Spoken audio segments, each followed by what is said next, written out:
তো নমস্কার বন্ধুরা, শুভ সকাল।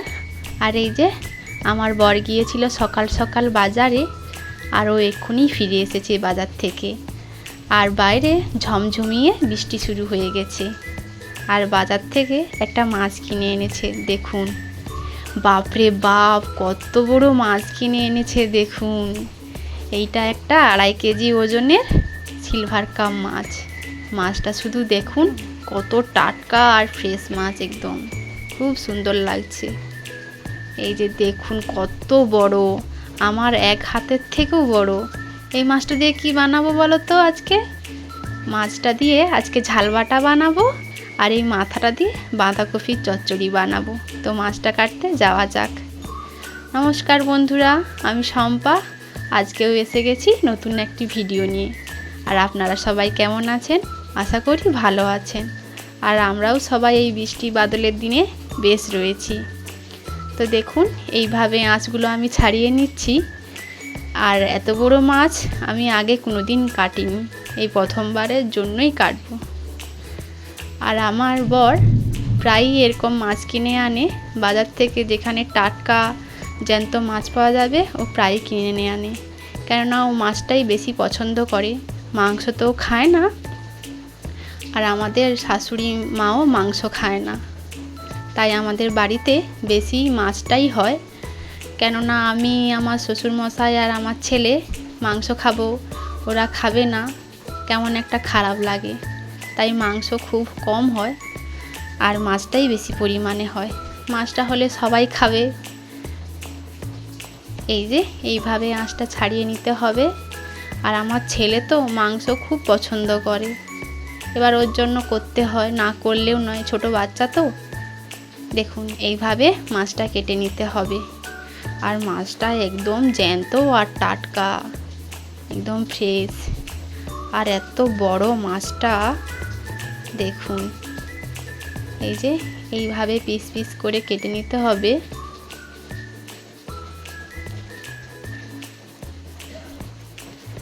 আর মাছ আর ডিমটাই প্রায়ই আমাদের ঘরে হয়, মাংসটা একটু কম হয়। কেউ আত্মীয় স্বজন এলে মাংস হয়, না হলে 1-2 বার, এর বেশি হয় না। আর আমাদের বাড়িতে ডিমের পাতা আনা হয় বেশি, ডিম আর মাছটাই হয়। এই যে দেখুন, এইভাবে পিস পিস করে নেব। কেমন করে কাটবো আমি বুঝতেই পারছি না, বড় করব না ছোট ছোট করব। যাই হোক, এইভাবে কেটে নিচ্ছি। আর ভিডিওটি দেখতে থাকুন আপনারা সবাই। কেমন লাগে কমেন্ট করবেন, জানাবেন কি ভুল হচ্ছে না হচ্ছে। কেননা আমি প্রথম ভিডিও করতেছি, তো আমার অনেকটাই ভুল হবে, আপনারা সবাই ক্ষমা করে দেবেন। আর ভিডিওটি ভালো লাগলে অবশ্যই সাবস্ক্রাইব করবেন, কিন্তু আমার পাশে থাকবেন। আর মাছটা বড়োর জন্য একটু কাটতে অসুবিধা হচ্ছে, আর বটিতে খুব একটা ধারও নেই, দেখুন।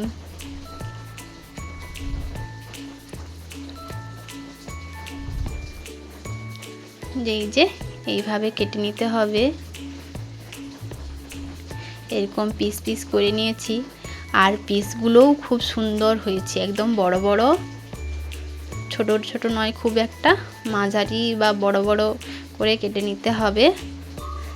আর মাছটা একদম ফ্রেশ টাটকা, দেখুন কালারটা কেমন। জ্যান্ত মাছের যে কালার একটা হয়, সেই কালার। আর এই যে মাথা, খুব বড় মাথা, এই মাথাটা দিয়েই বাঁধাকপি হবে রান্না। তো মাছ তো সব কাটা হয়ে গেছে, এখন আমি সব পরিষ্কার করে ধুয়ে নিচ্ছি। এইটা আমাদের কলগড়া, তো এখানেই সব বসে বসে ধুয়ে নিচ্ছি।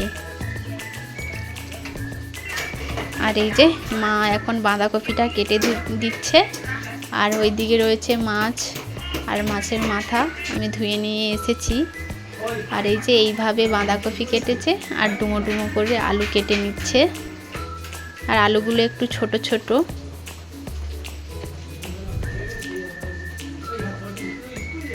এইভাবে করে সব কেটে নিতে হবে। আর আমাদের বাবা এই বাঁধাকপিটা খুব পছন্দ করে। ও আজকে মাছের মাথা দিয়ে বাঁধাকপি হবে, ও খুব খাবে। আর এইগুলো রান্না বান্নার কাছে চলে যাব। রান্না বান্না তো হবে, আগে খাওয়া দাওয়া করে নেব। আর এগুলো ছিল কালকে পিঠে বানিয়েছিলাম, কালকে সন্ধেবেলায় বানিয়েছিলাম। এখন খেয়ে নেব, আগে খেতে হবে তারপরে রান্না বান্না করার জন্য যাব। তো এই যে এখন আমি বসে বসে খেয়ে নিচ্ছি। আর এই পিঠেগুলো আমার খুব ভালো লাগে। এগুলো খুব একটা মানে মিষ্টি দেওয়া নেই, এগুলো এমনি লবণ দিয়েই করা। আর এগুলো আমার খুব ভালো লাগে, খুব একটা মিষ্টি লাগে না তো, তাই এই যে খাওয়া দাওয়া কমপ্লিট করে চলে এসেছি রান্নাঘরে। আর আগেই আমি তরকারিগুলো করে নেব, তার জন্য এই যে মাছ ভাজা করছি, তারপরে ভাত বসাবো। এই যে দেখুন, কাঠের উনানে খুব জলদি জলদি রান্না হয়ে যাবে। এইভাবে ভেজে নিতে হবে। আর দেখুন মাছগুলো তেলে টকবক করে ফুটছে, খুব সুন্দর লাগছে। তো মাছগুলো ভাজা হতে থাক, এখন আমি বাঁধাকপিটা আর আলুটা ধুয়ে নিচ্ছি। 2-3 বার করে ধুয়ে নিতে হবে পরিষ্কার করে। তো এই যে আমার মাছগুলো ভাজা হয়ে গেছে, দেখুন একদম লাল লাল করে ভেজেছি। আর এইগুলো একটু কড়া করে ভাজতে হবে, কেননা সিলভার কাপ মাছটা একটু নরম নরম, তাই একটু কড়া করে ভাজতে হবে। আর বাইরে তো একদম ঝমঝমিয়ে বৃষ্টি শুরু হয়ে গেছে। কদিন ধরেই শুধু বৃষ্টি হচ্ছে, বৃষ্টি বন্ধই হচ্ছে না, কেননা নিম্নচাপ হয়েছে। কবে যে বৃষ্টিটা বন্ধ হবে, একটু ভালো লাগবে তাহলে। এই যে এইভাবেই সব ভেজে নিয়েছি, এখন রেখে দেব।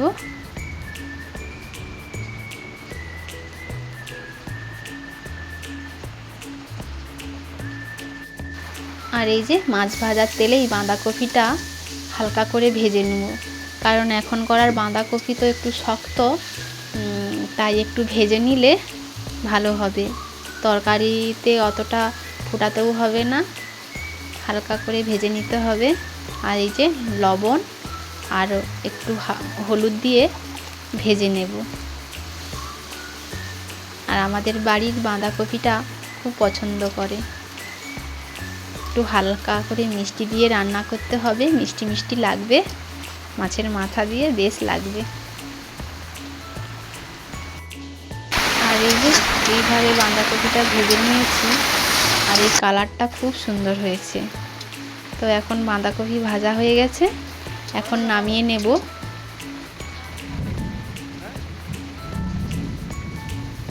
দেখুন এই যে নামিয়ে নিচ্ছি।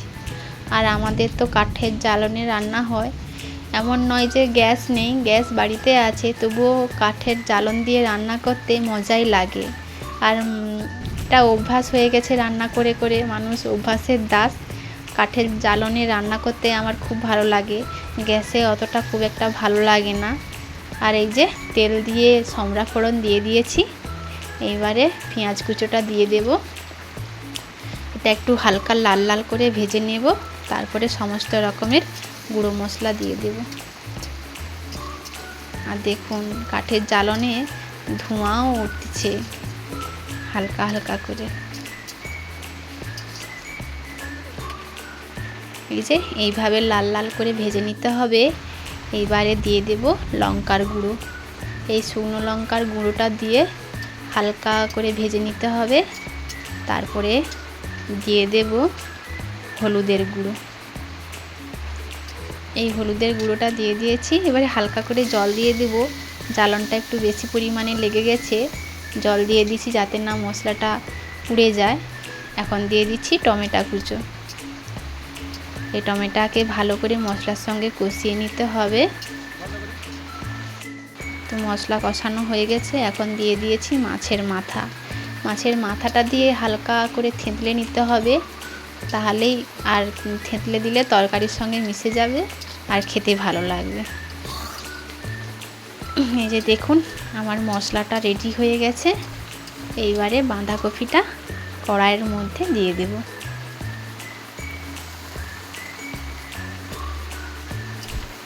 এই যে দিয়ে দিলাম। আর এটাকে মশলার সঙ্গে ভালো করে কষিয়ে নিতে হবে।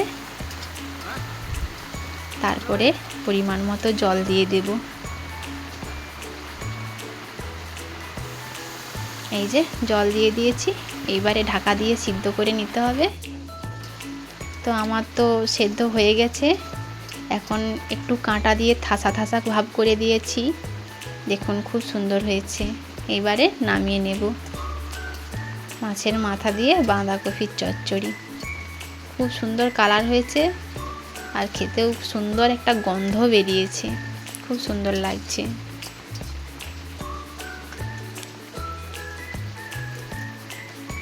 তো এই যে কড়া শুদ্ধ আমি নামিয়ে দিয়ে দিয়েছি।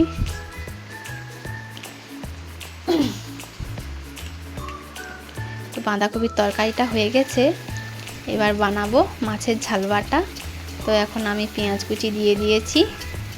কড়াইয়ে তেল দিয়ে পেঁয়াজ কুচিটা দিয়ে দিয়েছি। আর এটাকেও লাল লাল করে ভেজে নিতে হবে।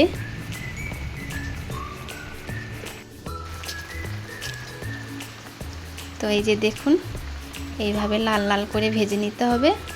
এরপরে সমস্ত গুঁড়ো মশলাটা দিয়ে দেবো। এই যে লঙ্কার গুঁড়ো দিয়ে দিচ্ছি। হালকা করে ভেজে নিয়ে দিয়ে দেব হলুদের গুঁড়ো। হলুদের গুঁড়োটাও দিয়ে দিলাম। এইবারে দিয়ে দিলাম টমেটো কুচো। টমেটো কুচোটা দেওয়ার পরে দিয়ে দিতে হবে বাটা মশলা। আমি জিরে আর পেঁয়াজ একসাথে বেটে নিয়েছি। এইবারে দিয়ে দেব। আর এইভাবে মশলা করে খাবেন, তরকারিটা খুব সুন্দর লাগে খেতে। জিরে পেঁয়াজ বাটার যে একটা সুন্দর ফ্লেভার, দারুণ লাগে। তো এটাকেও ভালো করে কষিয়ে নিতে হবে। দিয়ে পরিমাণ মতো জল দিয়ে দেব, যতটা ঝোল লাগবে। আর খুব একটা যেহেতু ঝালওয়াটা হবে, খুব একটা বেশি জল দেব না, একটু মাখা মাখা করব তাই।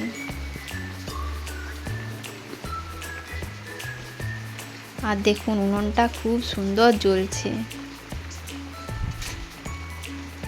কাঠ জ্বালনের জ্বালন, জলদি জলদি রান্না হয়ে যায়। আর এই যে মাছ ভাজা, আমাদের বাড়িতে তো 5 জন, আমি, আমার বর, আমার ছেলে আর মা বাবা, এই জন্য 5 পিস মাছই রান্না করব। তো এখন এই যে ঝোল ফুটে উঠেছে, মাছগুলো দিয়ে দিচ্ছি।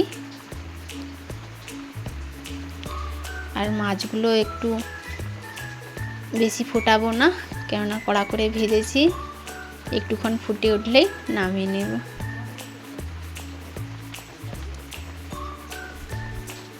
টকবক করে ফুটছে দেখুন, আর কালারটা খুব সুন্দর হয়েছে। এখন নামিয়ে নিচ্ছি মাছের ঝাল।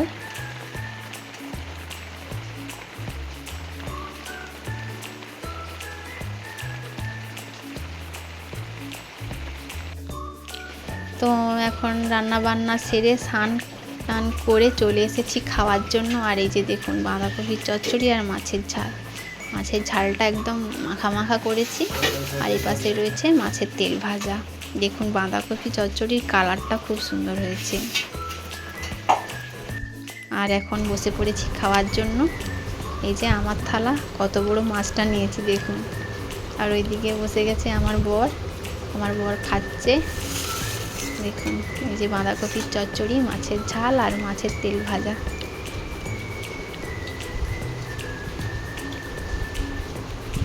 কেমন লাগছে?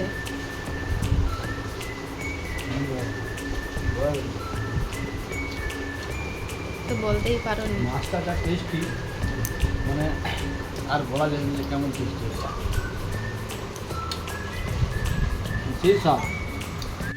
তো এখন আমিও খেয়ে নিচ্ছি।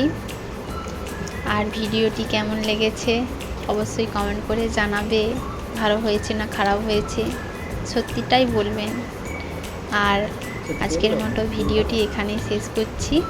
আপনারা সবাই ভালো থাকবেন, সুস্থ থাকবেন, আর অবশ্যই সাবস্ক্রাইব করে দিবেন। নমস্কার। আজকের মতো আবার অন্যদিন দেখা হবে অন্য একটি ভিডিওতে।